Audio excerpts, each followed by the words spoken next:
Director Venu Vysya, ఇప్పుడు రఘు కూడా వైశ్య. వాళ్ళు కులస్తుడని సమర్థిస్తున్నావా రఘు? జాగ్రత్త. కులం కార్డు వాడుకుంటున్నారు. కుల వివక్షతోటే జరుగుతుంది మీడియా దాడి మంగళి మీద. కుల వివక్షతోటే దాడి జరిగి ఈ రోజు మంగళిని శోభ పెడుతురు, ఆ కుటుంబానికి శోభ పెడుతురు. శోభం లేదండి. ఎటువంటి ఆధారం లేకుండా. మీ దగ్గర ఏముంది ఆధారం? ఆధారాలు ఉంటే మా గిరిజన కులస్తులు పెద్దలు ఉన్నారు, మేమే ముందుకు తెస్తామండి చట్టం ముందుకి. ఎటువంటి సంబంధం లేని మంగళిని ఎందుకు తీసుకొస్తారు? అది తప్పు. రేపు ఏదైనా జరగరాని జరిగితే ఆ కుటుంబ సభ్యుల్లో నేను ఏ పేర్లు చెప్పినా వాళ్ళే బాధ్యత వహించాలి.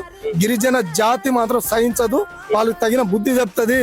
అవసరం అయితే సుమన్ టీవీ, తొలి వెలుగు, మన తొలి వెలుగు టీవీ ముందు, స్టూడియో ముందు టెంట్ వేసుకుని గిరిజన జాతులు కూర్చుంటారు. తప్పు కాదు, వాళ్ళు మొదలు పెట్టిరు, వాళ్ళు తప్పుడు ప్రచారం చేసిరు. ఒక ఆడబిడ్డని బయటికి తీసుకొచ్చిరు, వాళ్ళ చెల్లెల్ని బయటికి తీసుకొచ్చిరు. వాళ్ళ దగ్గర ఏముందండి ఆధారం? ఆధారం ఏముంది? మీడియా ఏది చెప్తే అది నమ్మే జనాలు మేమండి. అటువంటిది మీరు ఏది చూపిస్తే అదే మేము నమ్ముతాం.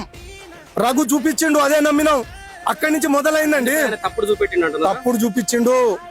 వాస్తవాలు ఉంటే చూపియాలి. మంగళి దొంగ అంటే దొంగనే చూపియాలి. చట్టం ఉంది, న్యాయం ఉంది.